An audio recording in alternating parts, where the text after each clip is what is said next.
Hi everyone, I'm Trisha Morris from Club Scrap and welcome to the summer volume event.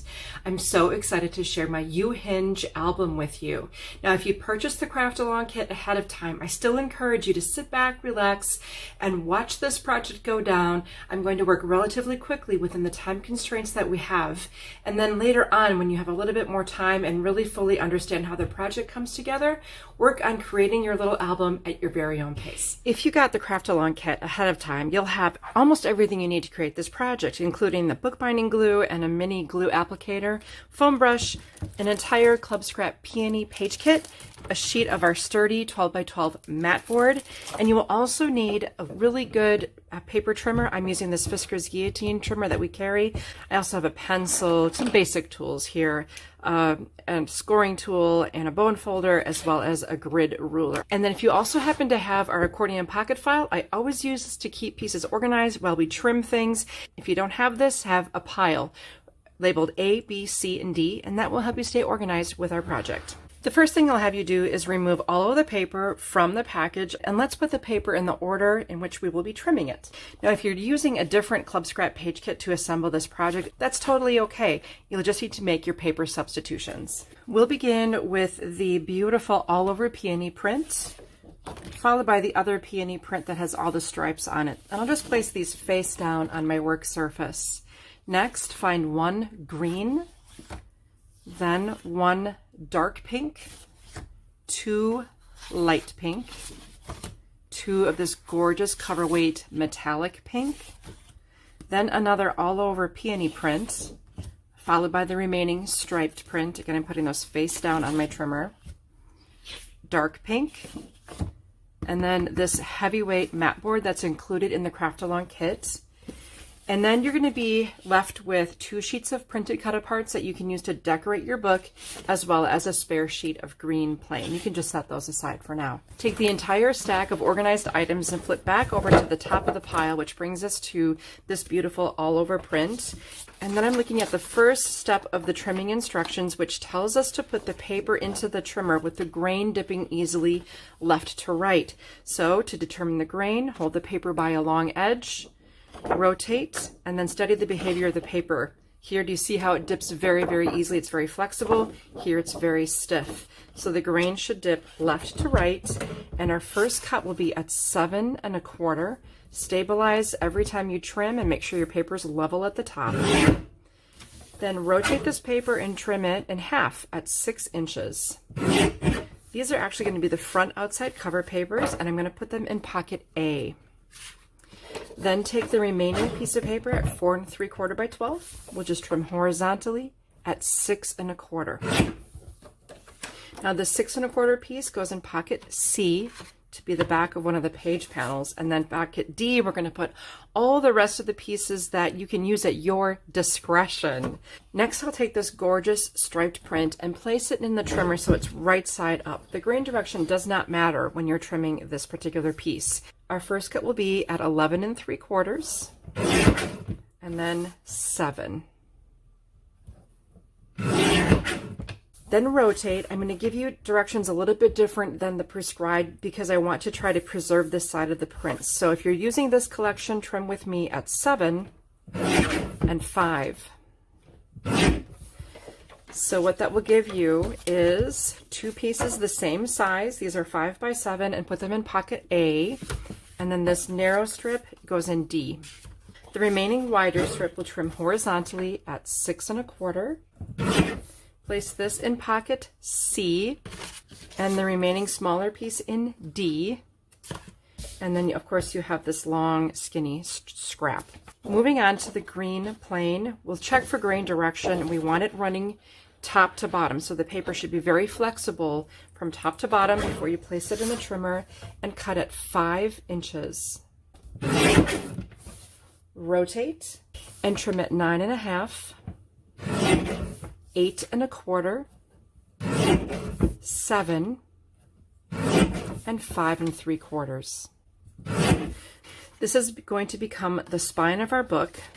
And then I want you to take the 3 really narrow pieces and set them aside to be scored And there's also going to be a skinny strip. This is 2.5 by 5. We're going to file that in pocket D. This next large 7 by 12 will be scored, so set it aside for later. Then we're going to take the sheet of dark pink, check the grain, make sure it dips easily top to bottom, trim it at 7, set this aside to be scored, and place this larger piece in pocket D, and we can use that for decorating. Grab the next 2 sheets of light pink and simply trim them at 7. Again, these larger pieces will be scored and the smaller pieces can go in pocket D. I'm going to do it one more time. So take both of the beautiful metallic pink, check the grain, make sure it dips easily top to bottom, and trim again at 7. Make sure you stabilize firmly to keep the paper from moving. This goes aside for scoring, and these once again land in pocket B. Now I'll take the all over peony print as well as the striped print. We'll trim these at the same time, and I'm just putting them, this one in right side up. We'll cut at 11.5 and 6 3/4. Rotate this piece and trim at 11.25, 7.5, 3 3/4. Gather up these pieces that are all the same size. They're 3 3/4 by 6 3/4. Place them in pocket C. And you have 2 narrow scraps. I'll put them in pocket D in case I want to use them. And on this next piece, I'm just going to place it in the trimmer this direction and cut it at 6 1/4. It doesn't really matter. This will go in pocket C. And then the other piece will go in D to use at your discretion. I have to do the same with the second piece as well. Some more scraps. Next, we'll take the light pink paper, and just bear with me while we finish up this trimming. We'll cut at 6 1/4. And then rotate, trim at 9.5 and 4 3/4. These 2 pieces go in pocket C. The narrow strip is a scrap. And finally trim the 5 3/4 by 12 at 7 1/4. This will be the outside cover of your book, going in pocket A, and once again the scrap in D. Now we've arrived at this really super heavy mat board, and you're probably wondering how in the world I'm going to trim this. Watch this. We'll put it in at 7 1/4. And what I want you to do is hold onto this very, very firmly and bring that blade down. Then rotate. We'll cut at 10.5 and 5 1/4. Look at that. Amazing how this trimmer cuts right through it. The blade is still just fine. These 2 pieces will go in pocket A. Now here's a narrow strip that fell off the end. We'll trim that horizontally at 5 1/4. And that's our book spine, also going in pocket A. Here we have a small scrap, and we also have a larger piece that you can use later for a different project. Since we're finished with this trimmer, I can now set it aside. We have this whole series of 7 by 12s that need to be scored to create our inside pages. Let's take one of those pages, I'll put it horizontally into my score pal, and let's score at 4 and 9. Again, that was 4 and 9, and you can repeat that for all the remaining pages. If you'd like, you can take all these pages and put them in pocket B. You also have a series of really skinny little pieces. If you're right-handed, I recommend you place them into the score pal vertically at the far right edge and score at 11 1/4 and 11.5. If you're left-handed, I recommend you put them on the left side and score at 1/2 and 3/4. I was able to do it just fine on this side, but it's just a little more comfortable for me over here. Now I have my 3 hinges for my book. I can file these in pocket A. Go ahead and take everything out of pocket A, where you'll find everything you need to make the outside front cover of our book. We'll begin by taking the 5 3/4 by 7 1/4 outside cover paper and place it vertically on your work surface. We're going to measure and mark a line 1 inch from the bottom edge of that paper by using my clever grid ruler. So this bold line across the center of my 2x8 ruler is 1 inch, so I'll just go ahead and mark that across the bottom. Then I'm going to mark a line 2 inches from the left edge of this paper, and since my ruler is 2 inches wide, I'll just go ahead and put that right there and draw my line. So from here to here, that's 2 inches. Next, take one of these mat board covers, and I'm going to take my ruler once again, position the board horizontally, the ruler vertically at 2 inches from the edge, and mark another line here at 2 inches, and repeat that for the second cover. Since I'll be using some glue, I'm going to protect my work surface with one of our grid paper pads. And then let's return the dark pink spine cover piece we prepared, put it back on our work surface vertically. And now I'm going to take one of the boards that I've measured and marked at 2 inches from the edge. In your craft along kit, you'll have some of our awesome bookbinding glue. So I just want you to dispense a small amount of glue onto the 2-inch marked area. Then take the chiseled tip of your foam brush and just pick up some of the glue and run that along that pencil line that you made. Then just simply make long sweeping strokes. If you need more glue, go ahead. The board is quite absorbent, but you just don't want too much glue. Do you see how I have that applied? You can see a little bit of the white.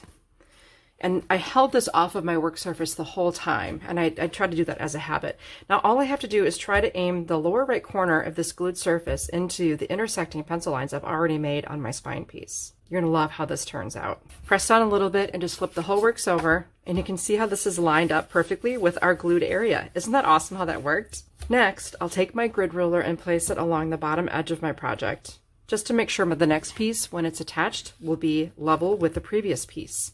My goal is to keep 1/8 of an inch, and on my rulers, 1 cube equals 1/8 of an inch. I want an 1/8 inch gutter between the cover and the spine piece. So I'll apply the glue the same way, holding this off of my work surface, make a long sweeping motion with the brush, basically to remove a lot of the excess glue and to spread it evenly across. Then place that 1/8 of an inch away from the piece next door.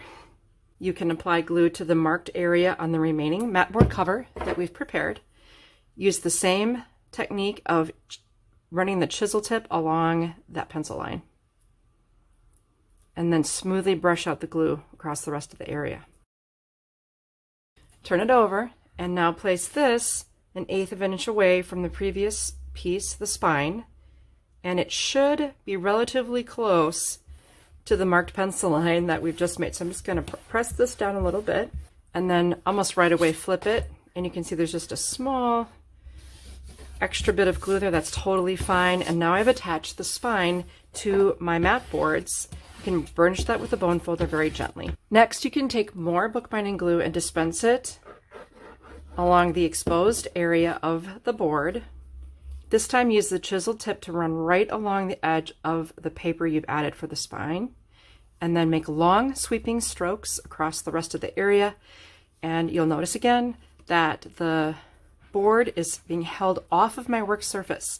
This is a great way to prevent stray glue from getting on your project. Then take one of the cover pieces, and you'll notice it's going to be placed vertically next to the spine. It's the same height as the spine.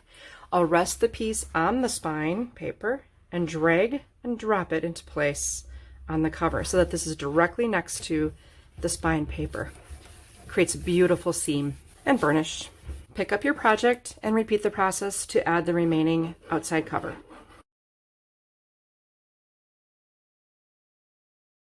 We have a beautifully prepared outside cover. Next, we need to get rid of these flaps by wrapping them in. So we have a couple of things we need to do. First, I'm going to take scissors. I forgot to mention you needed that.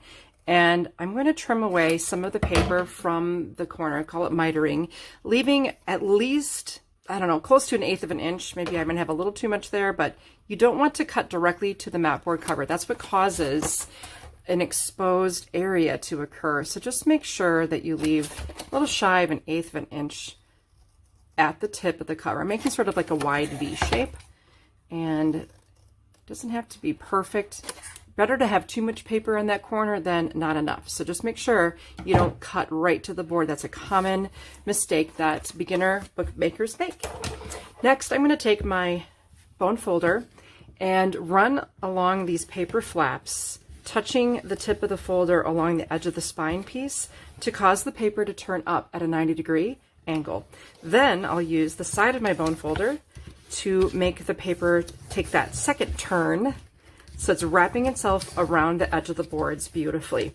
I'll do that on all 4 sides before I do any gluing. At this point, I have a lot of glue in my brush, and I'll start at the middle on the spine piece and just make sure I'm holding my project off of my work surface, and then I'll apply the glue to the flap, making sure you get to the ends. If you don't have glue on the edges of this flap, it won't stick. And then all I need to do is wrap this around and burnish it, and it sticks almost immediately. If you want to come in with your bone folder and just double check, and repeat the process for the remaining 2 flaps on the long edge only, and wrap those around. Once that's done, switch to the other side, do the spine and those long edge flaps again, and then wait for further instruction. Once you run out of glue in your brush, you may want to just add a little bit of glue, but if you do so sparingly, and then avoid putting glue near seams and corners so you don't have excess to deal with.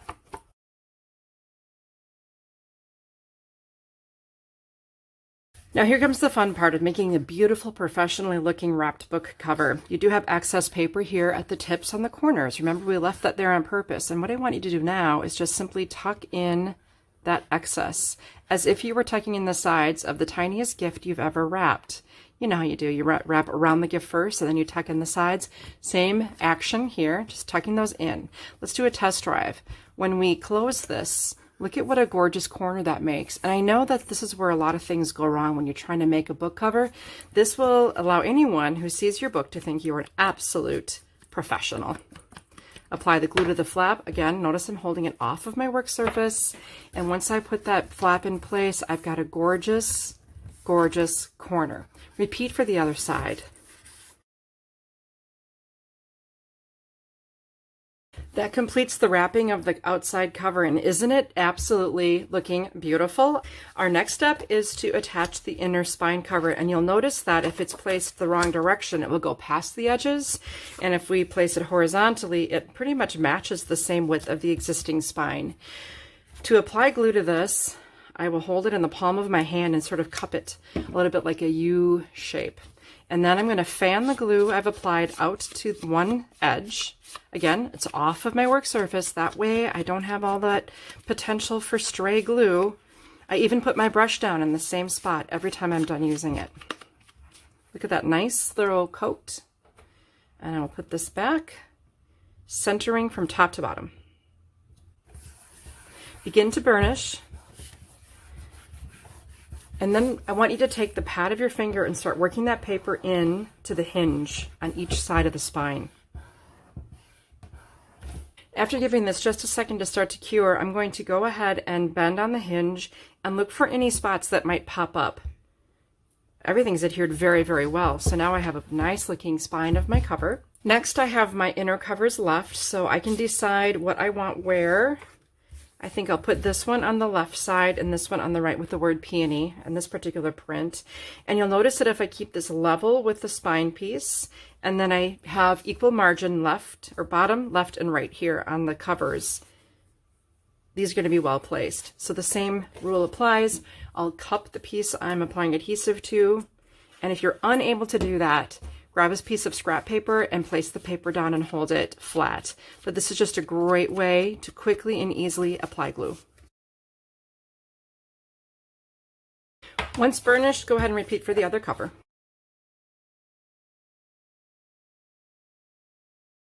We are almost finished completing the entire cover. You have 3 little pieces remaining from pocket A. They have score lines on them. I want you to fold along the score line so that the bump of the score goes on the inside of the fold. In other words, bury those bumps. Bury them inside the fold. And repeat for the remaining 2 hinges. Now, to install the hinges, if you want, you can use your larger bottle of glue, or you can switch to the smaller bottle. Just put some of this glue into this needle-tipped applicator and apply glue to the 1/4 inch area, or the center basically of the hinge. If you want to smooth the glue out, just do it with the brush that's already has glue in it. Very, very lovely. Now I'm going to place this in an important location. So here's my front cover. This is the front, this is the back. I'm going to start from the back of the book. Here's the spine.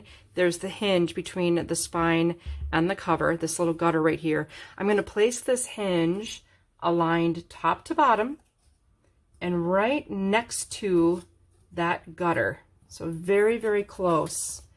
You don't want it on the gutter or the book will lose its functionality, but here's my gutter and there's my U-hinge, my first hinge. Just make sure, see, that's looking really good. So this little thing now has become a U-shaped hinge in my book. Looks really nice. You can see how quickly the glue dried.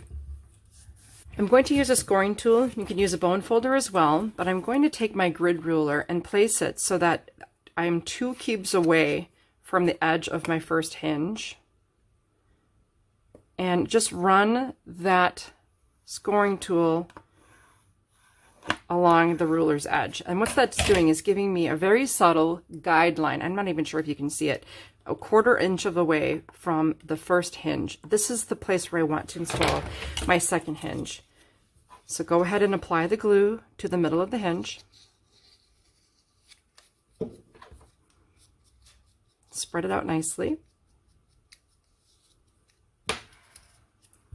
And align this with my scored guideline. Now you can see I have 2 hinges installed and they're each a 1/4 inch apart. I'm going to repeat for the third hinge by adding my score line a 1/4 inch away and then applying glue to the U hinge.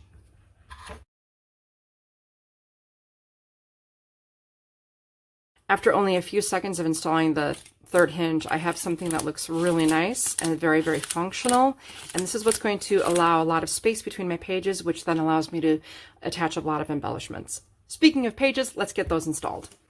I'll remove all of those 7 by 12 pages from the B pocket, and I'm going to go ahead and fold them by burying the score on the inside of the fold. This is the 3-inch flap of our page, the shorter one. This is the 4-inch flap, and I want to end up with the 4-inch flap on top. So repeat that tri-folding for the remaining pages. Then place the pages in the order you'd like to see them appear in the book. Here I have my book again, and this is my front cover, the back cover. This is the last hinge. Each hinge has 2 flaps, so I want to isolate the very, very last flap. I'll go ahead and add some bookbinding glue to the flap, and I'm going to dispense it from a needle tip applicator and then just smooth out the adhesive with my brush. Once I have that, I'll take the last page I have planned, which is going to be this beautiful metallic pink, and I'm going to place it onto the top of the glued area, making sure that the wide flap is on the top and in front. And when I do apply this, I want to make sure that there's just a little gap between the score line of the hinge and the page. Otherwise, this flap tends to get caught on the score line, and we don't want that to happen. So just make sure the page is level, straight, and that you have a little gap between this and then the gutter of that first hinge. And make sure that the page opens and closes easily, that you haven't inadvertently gotten glue in between. Then just move the second hinge back and apply glue to that hinge.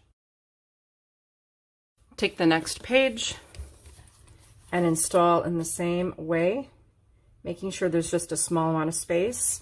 Check to make sure that the page is level with the previous one, and allow enough dry time to make sure the page doesn't move. Isolate the next hinge in the same exact way and repeat this process until all the pages have been attached. If you'd rather experiment with putting glue on the back of the page to install it, if you think it might be easier, that's fine. The reason I landed on this process of applying the glue to the hinge itself is that the glue went all the way to the edge of the hinge, but not beyond it, and that seemed to give me a more stable installation. And now all of the pages have been installed into your beautiful book.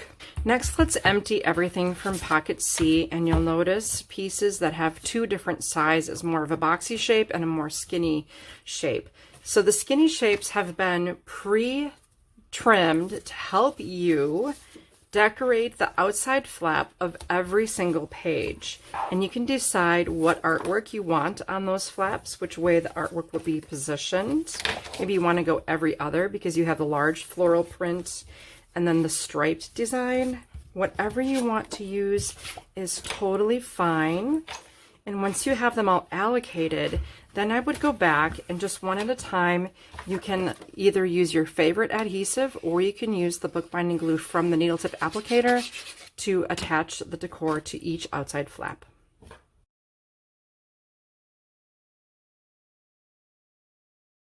With those installed, you'll notice you still have these wide pieces. Where do they go? Well, I'm trying to make this easy for you, as easy as I possibly can, but you can also take this flap and notice I've determined the measurements that make it fit perfectly within the open area on the back of each one of these trifold pages. So with these, you can alternate with color, and I encourage you to plan ahead so that things are looking the way you want them to look as far as pattern variety, you know, whatever you see for your completing this.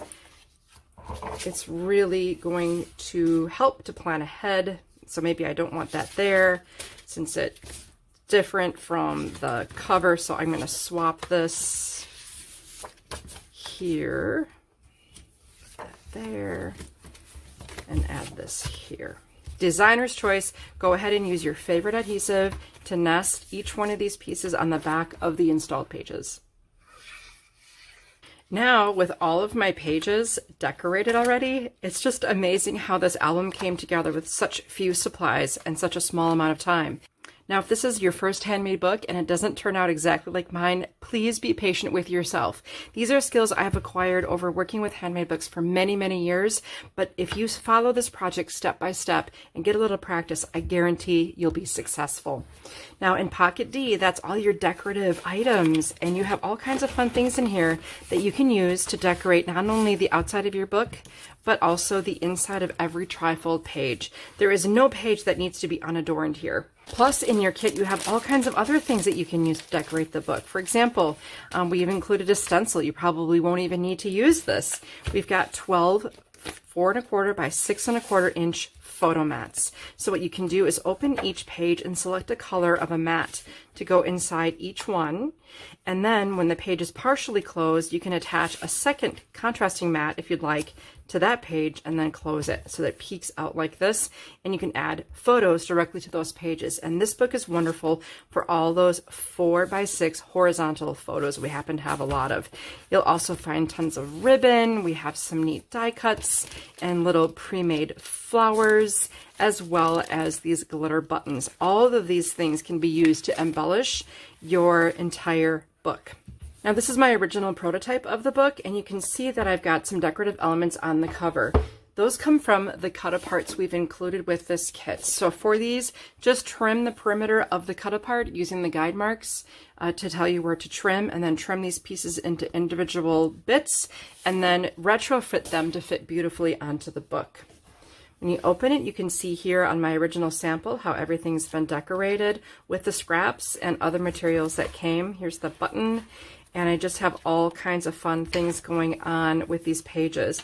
I did keep the decor pretty minimal on this original version. I could have kept going and going and going, but every page has something fun to offer and a lot of neat real estate for your pictures. Now, if you're using a special edition release from Club Scrap, these don't come with those pre-cut photo mats. This is the Gone Wild collection, and I have a special set of instructions for you in the document in step 7. This step we skipped when we were using a monthly Club Scrap page kit. If you're using a special edition, you can create your photo mats and additional materials for decorating by trimming 4 additional sheets of paper by following those instructions. And then for this as well, I was able to create my mats and use the embellishments to beautifully embellish this Gone Wild book. I think this would be perfect for a trip to the Magic Kingdom, don't you? Maybe to Animal Kingdom, I guess it is. Animal Kingdom, or Busch Gardens, or just even a hike in your backyard. I also used another special edition collection. This actually shares the same style of beautiful green paper that was in the Peony kit, but took this in a completely different direction. This is called the Lakes page kit, and the embellishments and cut-aparts in this kit just created a gorgeous mini book completely ready for my 4 by 6 horizontal photos. Of course, you can use verticals as well, but every page has something fun to offer. As with all Club Scrap instructions, this is completely recyclable, so be sure to make an additional book project like this one and share it with us at our private Club Scrap Facebook group called Club Scrap Chat. If you're interested in joining one of our monthly kit clubs, we have a page kit and card kit available. It's only $21.95. And this month's theme is regatta. It's absolutely beautiful. Be sure to visit our landing page where you can find the instructions and a picture of the new regatta kit at clubscrap.com/pages